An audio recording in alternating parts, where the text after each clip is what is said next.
Welcome to WebStarPress. In this video, I will guide you through how to change Google Chrome language back to English. To do that, open Google Chrome, go to top right and click three dots.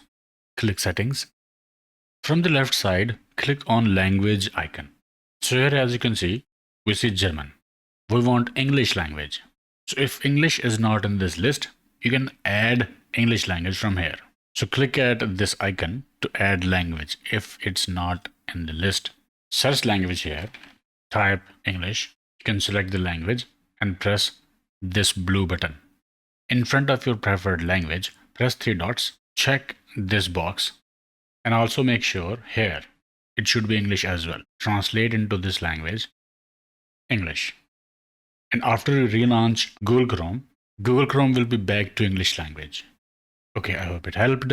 Like, share, subscribe, and I will see you in the next one.